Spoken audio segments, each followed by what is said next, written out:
With Christmas coming, we started last week and take the next few weeks and look at Christmas. We've looked at this before, but honestly, I enjoy it. And last week, I kind of put a feeler out and was told, hey, let's look at Christmas again. So this may be a reminder, or it may be new, depending on who's listening to it. But this is the second examination into the Christmas account, and we are going in chronological order. It may not be exactly scriptural order. What I mean by that is we're not looking just at Matthew and then just at Mark and then just at Luke and just at John. We're looking at the order in which it happened. So we were actually in Matthew last week. This week we're in Luke, and then in our next study we will also be in Luke. But we are in Luke chapter 2, and we're going to look at verses 1 through 7 today. But I've labeled this Stable Theology, Biblical Truths of the Christmas Account. Stable. These definitions are all from Merriam-Webster.com. And so a stable is a building in which domestic animals are sheltered and fed. The word stable also means firmly established, not changing or fluctuating. So, one word with more than one meaning, that's very common in the English language. The word bark is what a dog does. It's also what's on a tree. Amongst other things, but having one word with more than one meaning is very common. So stable, and then theology, again from Merriam-Webster.com. The study of religious faith, practice, and experience, especially the study of God and of God's relation to the world. So when we put those two things together, the goal of this study is to learn truths about events that took place in and around a building in which domestic animals are sheltered and fed, and to infuse in our hearts the truths which are firmly established, not changing or fluctuating, as we participate in the study of religious faith, practice, and experience, especially that study of God and of God's relation to the world, because we all need stable theology. So with that in mind, again, we're going to look at Luke chapter 2, verses 1 to 7. Let me read the passage and then we'll get into it. Luke 2, 1 to 7. Now it came about in those days that a decree went out from Caesar Augustus that a census be taken of all the inhabited earth. This was the first census taken while Quirinius was governor of Syria. And all were proceeding to register for the census, everyone to his own city. And Joseph also went up from Galilee, from the city of Nazareth to Judea, to the city of David, which is called Bethlehem, because he was of the house and family of David, in order to register along with Mary, who was engaged to him and was with child. And it came about that while they were there, the days were completed for her to give birth. And she gave birth to her firstborn son, and she wrapped him in clothes, laid him in a manger, because there was no room for them in the inn. In the inn, not end. Sorry about that.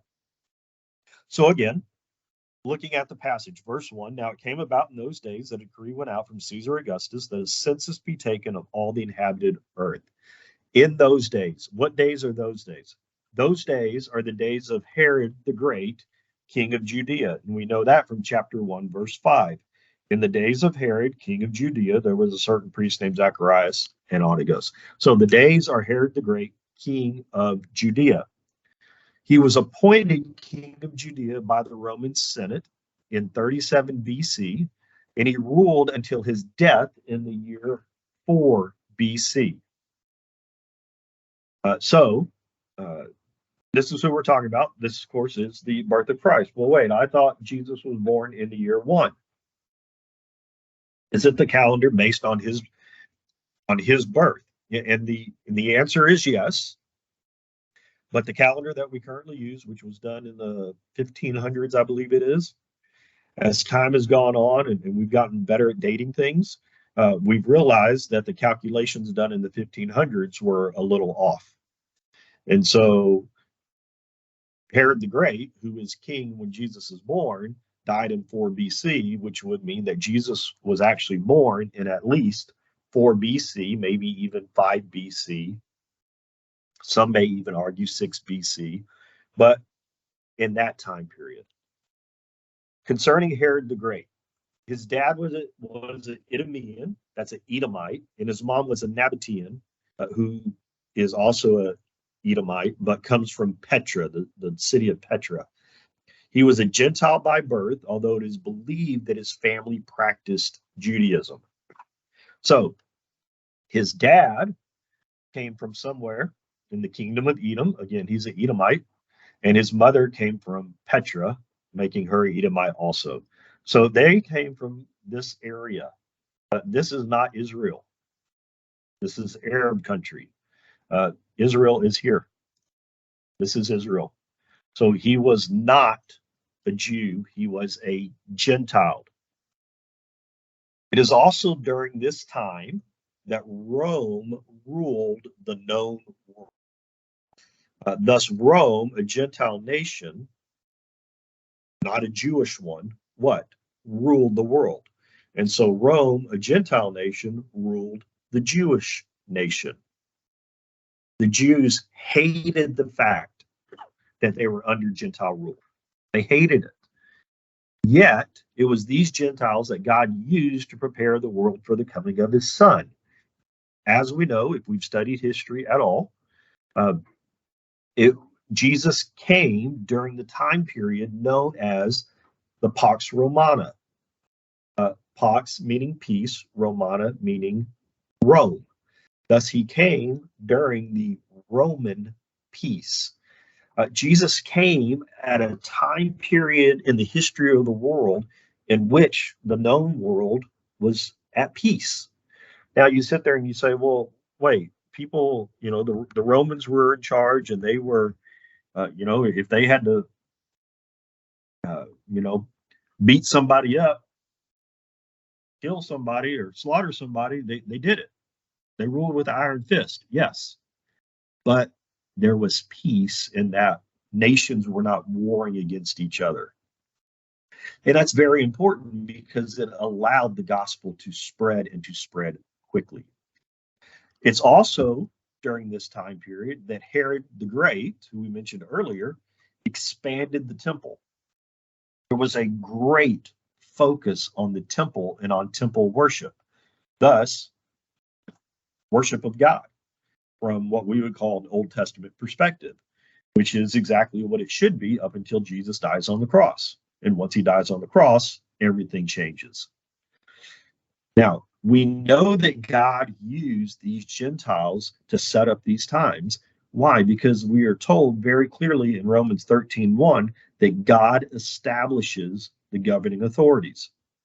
Let every person be in subjection to the governing authorities. For there is no authority except from God, and those which exist are established by God. So God put those people in charge to prepare the world for the coming of his son. Also in verse 1, it says a decree went out from Caesar Augustus. Caesar Augustus is not a name, it's actually two titles that Caesar went by. Caesar means emperor. Augustus means revered, honored, or esteemed. So he is the revered emperor. He is the esteemed, the honored emperor. At the time, Caesar Augustus was Octavian. Octavian was Caesar from 27 BC to AD 14. After him, Tiberius came in. Tiberius was Caesar from AD 14 to AD 37. So the two Caesars that Jesus not deals with, but the two Caesars who ruled during Jesus's life were Octavian and Tiberius. But it says a decree went out from Caesar Augustus that a census be taken of all the inhabitants of earth. We are not told specifically why the census took place. We are just told that it took place. Now, a census in New Testament times was given for one of two reasons. It was either to register the young men for the Roman army, or it was for taxation purposes. So when a census was given, it was given to either figure out which young men could serve in the Roman army, or to figure out who owed taxes and how much. The Jews were exempt from service in the Roman military. Thus, this census was probably, we say probably because, again, I just said censuses were given for two reasons, but Caesar could just give a census because he felt like it. But this was probably given for taxation purposes. Why? Because the Jews were involved in it. If the Jews wouldn't have been involved in the census, then you could argue that it was done for military purposes. Luke 2:1 in the King James says, "It came to pass in those days that there went out a decree from Caesar Augustus that all the world should be taxed." That's not what the text says. It doesn't say a decree went out from Caesar Augustus that all the world should be taxed. The Greek says a decree went out from Caesar Augustus that a census be taken of all the world, that a census be taken of all the inhabited earth. So why in the world did the King James say that the world should be taxed? Because they're looking at it from a historical context, and they are actually putting commentary there into the verse. As I said earlier, it was probably for taxation purposes. Why? Because the Jews were involved in the census, which would not have been necessary if it were for army purposes, because the Jews were not required to be in the Roman army. The Greek word apographo is used in Luke 2:1, and it is the Greek word for census. In Mark 12:14, is it lawful to pay a poll tax to Caesar? Jesus says, render unto Caesar the things that are Caesar's, unto God the things that are God. A poll tax, the word there is kinsos. It's a totally different word, and it's the word that means a tax. Okay? Luke 2:1 says apographo. It says census. It doesn't say a tax. It says a census. So, verse 2, this was the first census taken while Quirinius was governor of Syria. There were two censuses taken when Quirinius was governor. The first one was taken or was issued in 8 BC, but because of political reasons, it seems that it was delayed for 3 or 4 years. The second one was taken in the year AD 6. And as I just stated, it was probably due to political unrest that the first one was delayed. Verse 3, and all were proceeding to register for the census, everyone to his own city. Joseph was of the house of David. We know that from verse 4. Thus, Joseph had to go to David's hometown, which is Bethlehem. John 7:42. Has not the scripture said that the Christ comes from the offspring of David and from Bethlehem, the village where David was? So clearly, Joseph had to go to Bethlehem because that's where David was from. Now, the text doesn't tell us, but Joseph was probably from Bethlehem also. Why? Because it says that everyone went to his own city. So Joseph was probably also born in Bethlehem. That was probably also his hometown, although at this time in life, as we know, he's living in Nazareth. Verse 4, and Joseph also went up from Galilee, from the city of Nazareth to Judea, to the city of David, which is called Bethlehem, because he was of the house and family of David. Joseph went up from Galilee, from the city of Nazareth to the city of David, which is called Bethlehem. He went up. We've talked about going up before. And when we've talked about going up, we usually talk about Jerusalem. So when it says, so here's Nazareth in the north, Bethlehem is in the south. So we would say he went down to Bethlehem. But that's not what's being discussed here. What's being discussed here is elevation. Nazareth is 1,175 feet above sea level. Bethlehem is 2,543 feet above sea level. It's over a quarter mile higher. Bethlehem is a quarter mile higher than Nazareth. So you go from Nazareth to Bethlehem, you go up. Now, from Nazareth to Bethlehem is about 70 miles as a crow flies. It's about 90 miles as you would travel it. So to get from Nazareth to Bethlehem is about a 90-mile trek, even though it's 70 miles as a crow flies. So it's a good jaunt. It says that they went to Bethlehem. The word Bethlehem uh, means house of bread. Micah 5:2 prophesied that the Messiah would be born in Bethlehem. But as for you, Bethlehem Ephrathah, too little to be among the clans of Judah, from you one will go forth for me to be ruler in Israel. His goings forth are from long ago, from the days of eternity. He's going to be born in Bethlehem. Jesus said, I am the bread of life, John 6:35. It would only make sense that the bread of life was born in the house of bread. Makes a lot of sense.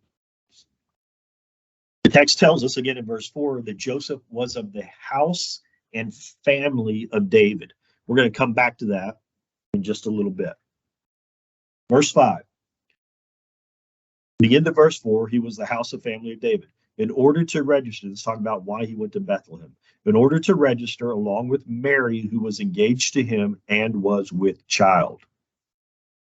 The fact that Mary is about to give birth, verse 7, she gave birth, gives evidence that everyone had to be personally accounted for. Otherwise, she would not have made that approximately 90-mile trek. Right? She's about to give birth. And if you're about to give birth, I have to think you're not going to want to make a 90-mile, 3-day trek. But she didn't have a choice. She was commanded. Again, as we examined in our last study, we see the omniscience and sovereignty of God in that he is directing world events so that his plan will be executed exactly as written. What am I referring to? I'm referring to the fulfillment of Micah 5:2, that the Messiah will be born in Bethlehem. So even though this decree was sent out maybe 2 or 3 years before the census actually took place, God delayed it until the right time to get Mary in Bethlehem so that Jesus would be born in Bethlehem. God is orchestrating these events. He's making these events take place. And again, concerning Mary, it says who was engaged to him being Joseph. Again, this is a reminder from our last study that Mary and Joseph are legally husband and wife, and yet they're only engaged because they have not consummated the marriage yet. As a reminder that in New Testament time, biblical times, the husband and wife became engaged to one another, or they were betrothed to one another. That's when a contract was signed by their parents, by their fathers.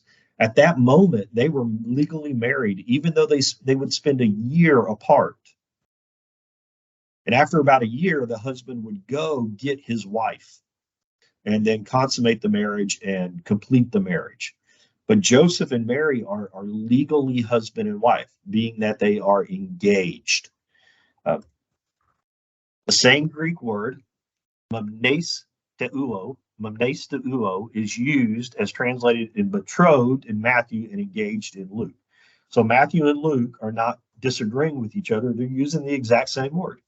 They are engaged. They are betrothed. They are legally married to each other. Verse 6. And it came about that while they were there, the days were completed for her to give birth.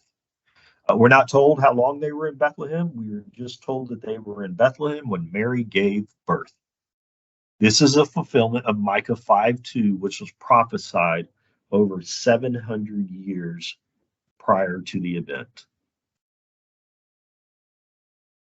Micah, God, through Micah, prophesied that the Messiah would be born in Bethlehem. 700 plus years later, what? The Messiah is born in Bethlehem. When God says something's going to happen, it's going to happen. It may not seem like it to you and me because so much time passes, but God hasn't forgotten. He is omniscient. He is all-knowing. He is sovereign. He is all powerful, sovereign, in complete control. So he knows what's going to happen, and he is able to make it happen, or he can determine what's going to happen, and he is able to make it happen. He's in control. So it came about that the time was completed for her to give birth. Verse 6. Verse 7. And she gave birth to her firstborn son, and she wrapped him in clothes and laid him in a manger because there was no room for them in the inn. Her firstborn son, the Bible clearly states that Jesus was Mary's firstborn son. That means that she had other sons. He's the firstborn. There has to be a secondborn. Right? Right. We also know that she had other daughters. Matthew 13:55 and the beginning of 56. Is not this the carpenter's son? Is Jesus not Joseph's son? Is not his mother called Mary? And here it is, his brothers, James and Joseph and Simon and Judas. And his sisters, are they not all with us? Jesus had 4 brothers. They're named right there, James, Joseph, Simon, Judas. And he had at least 2 sisters, because sisters is plural. So Mary had at least 6 other children after Jesus. And of course, those 6 children would be the biological children of Mary and Joseph. As the firstborn, Jesus had the right to the Davidic throne. Again, we see God's omniscience and his sovereignty here. God's in control, folks. That's what we have to remember. God is in control. What happened after he was born? She wrapped him in clothes and laid him in a manger. When we hear manger and we go see our little nativity scenes and stuff, this is what we see. You know, little hay trough made out of wood there. Fact of the matter is, this is an actual manger from Israel. You can see how it's carved out in the middle, and this is where they would throw the feed, throw the hay or the feed or whatever for the animals to eat. Again, this is an actual manger from. I took this picture in Israel of this manger, so that's what it would have looked like. Just crude, cut out of the rock. That's where the God of the universe spent his first night outside his mama on this earth. And why did she lay him in a manger? Because there was no room for them in the inn. So Bethlehem was evidently packed because of the census, right? I mean, everybody went to their own town, and so Bethlehem's evidently packed. There was no room for Mary and Joseph in the regular quarters where they usually would have stayed.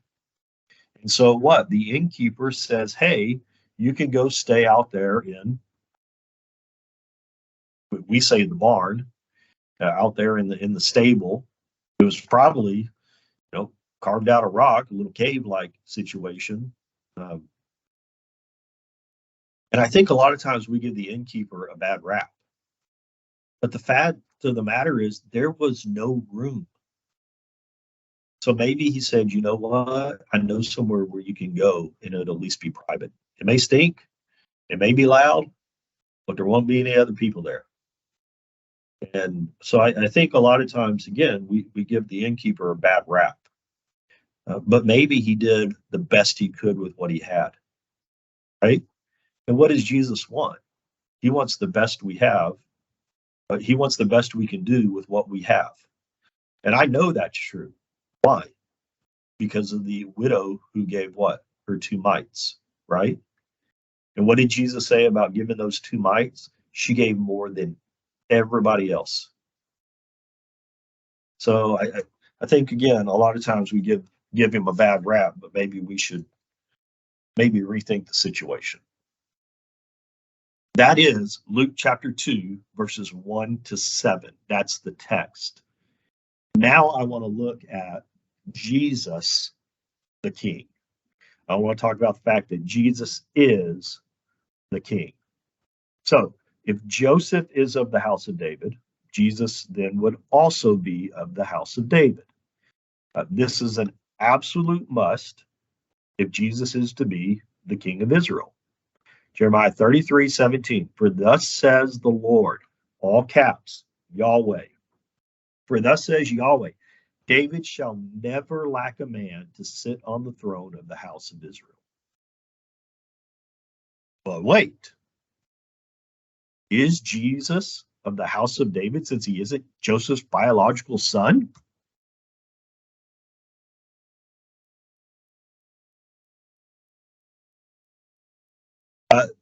Again, this is a must if Jesus is to be the King of Israel. And what we're going to do is we're going to take an examination of Jesus's genealogies through both Joseph and Mary to demonstrate that Jesus did have the right to sit on David's throne. So we must look at Jesus's genealogy.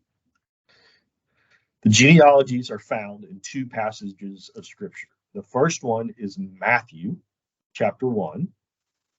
The second is Luke chapter 3. Matthew chapter 1, verses 1 to 17. This is the genealogy of Jesus traced through Joseph. We know this to be true, and we're going to demonstrate it in just a moment. It descends from Abraham to Jesus, meaning that it goes Abraham, Isaac, Jacob, blah, blah, blah, blah, blah, blah, blah, Jesus. So it descends from Abraham to Jesus. Luke 3:23 to 38 is Jesus's genealogy through Mary. It ascends from Jesus to Adam and then to actually God the Father. So it goes up the list. Matthew goes down, Luke goes up. I hope that makes sense. How do we know that Matthew contains Joseph's genealogy? Luke contains Mary's? That's the question. Answer is found in the fact that the genealogies do not agree once they get to David's son. They agree from David back. But once we get to his son, they disagree. Matthew 1:6 says, to David was born Solomon. Again, this is Joseph's line. But Luke 3:31 says the son of Nathan, the son of David. So it's David's son, Nathan. Is Jesus from Solomon or is he from Nathan? Which one's he from? He is from Solomon on Joseph's side. He is from Nathan on Mary's side. Now, well, that's just a convenient answer in order to get over a discrepancy in the Bible, because the Bible can't have any mistakes if it's God's word. No, it's more than that. We get into the Greek, and the Greek makes it clear to us. We know this because of the Greek regarding Joseph in Luke 3:23 compared to all the other names in Luke 3:23 to 38. So, Luke 3:23 to 38 says, when he, Jesus, began his ministry, Jesus himself was about 30 years of age, being son, this is a literal translation here, as supposed of Joseph, of the Eli, ... of the God. Every name except for Joseph has the definite article in Greek. This would demonstrate to the Greek reader that Jesus did not come from Joseph. So, being son, or being the son of, again, this is a literal translation here. So, being son, as supposed, that means question, right? Of Joseph. Not of the Joseph, just of Joseph. And then again, after Joseph, every single name has the definite article, which is the, T-H-E, in front of it. And because Joseph doesn't have the definite article, the, in front of his name, he is the supposed son. He did not come from Joseph. I hope that makes sense. According to Luke, who was Joseph from? According to Luke, Joseph was from Eli. According to Matthew, who was Joseph from? You look at it, it says he came from Jacob. So who's he from? Right? He is from Jacob, and Mary is from Eli. Now, how in the world can I figure that out? Why? Because it was common in New Testament times to state that a man was the son of his father-in-law. And so when it says that he comes from Jacob, that's Jacob, his dad. And when it says he comes from Eli, Eli is his father-in-law. Now, again, it would be very common in New Testament times to say that you are the son of your father-in-law. Both of Jesus's parents were of the house of David. Thus, Jesus had every right to sit on David's throne. Or did he? There is a problem with one of Joseph's ancestors, as recorded in Matthew chapter 1, verse 12.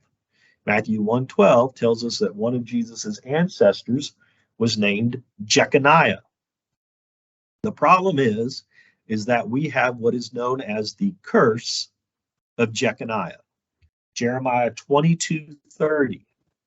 Thus says the Lord, thus says Yahweh, write this man down childless. This man is Jeconiah. Write him down childless. Now, Jeconiah had 7 sons. So why in the world is he being written down as childless, even though he had 7 sons? Good question. A man who will not prosper in his days, that being Jeconiah, for no man of his descendants will prosper sitting on the throne of David or ruling again in Judah. The reason he is considered childless is because none of his sons would prosper sitting on the throne of David. And not just his sons, but his descendants. So because of the curse of Jeconiah, anyone who descends from Jeconiah cannot prosper on David's throne. Right? Right. According to the curse of Jeconiah, no man of his descendants will prosper sitting on the throne of David. If Jesus was from Joseph, he could not be prosperous on David's throne due to the curse of Jeconiah. That is why Matthew stated, and to Jacob was born Joseph, the husband of Mary, by whom was born Jesus, who is the Christ. So to Jacob was born Joseph, who is the husband of Mary, by whom was born Jesus, who is the Christ. So Jesus comes from Mary. Well, you may argue, no, he comes from Joseph and Mary. Well, in English, you can make that argument, but in Greek, you cannot. And the reason why is because by whom, the husband of Mary, by whom is feminine singular. It is not neuter plural. It is feminine singular. Thus, Jesus only comes from Mary, and he is not affected by the curse of Jeconiah that runs through Joseph's line. He couldn't have been from Joseph. If he was Joseph, he wouldn't have prospered on the throne. The Bible makes it very clear in the original language that he doesn't come from Joseph. He comes from Mary and Mary alone. Thus, we see in these 2 genealogies that as the adopted son of Joseph, Jesus has the bloodline to sit on David's throne. As the physical son of Mary, he is not affected by the curse placed on Jeconiah by God. It is as if God knew what he was doing, and it is as if he orchestrated the events and the bloodlines to be what they needed to be for his son to be born, so that his son can not only sit on the throne of David, but prosper on the throne of David. One final note about King Jesus. In 922 BC, the kingdom of Israel divided into two nations. The 10 northern tribes retained the name of Israel, and the two southern tribes, which are Judah and Benjamin, took on the name of Judah, because Judah was the bigger tribe, so they just named the whole area Judah. And so the 10 northern tribes, the two southern tribes. The 10 northern tribes retain the name Israel. The two southern tribes take the name Judah. All throughout their histories, the kings of Israel, the 10 northern tribes, were divinely appointed, while the kings of Judah were all of the house of David. It is interesting that Jesus was both divinely appointed and is of the house of David. Why? Because Jesus is the king who sits on David's throne. Really that simple. He is the king who sits on David's throne. So, wrapping it up this morning, Romans 13:1 says that governments are established by God. When you look at the governments of the world today, what does it make you think in regards to God having established them? When you look at what's going on in the world today, does it seem like God's in control? Does it seem like God's in charge? No, it just seems like helter-skelter's going on out there, and it's every man for himself. Yeah, straight chaos. Yes. But the fact of the matter is Romans 13:1 tells us that God establishes and puts those governments in place. You know, do you think the first century Jews had similar thoughts? I would argue yes. Why are the Romans over us? Why are we subjugated to them?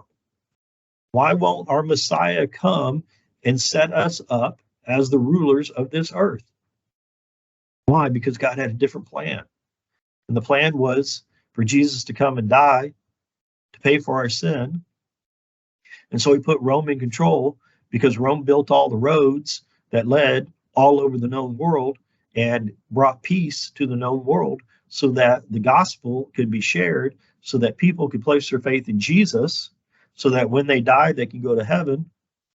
And so that when he comes again and he does set up his kingdom, we can rule and reign with him.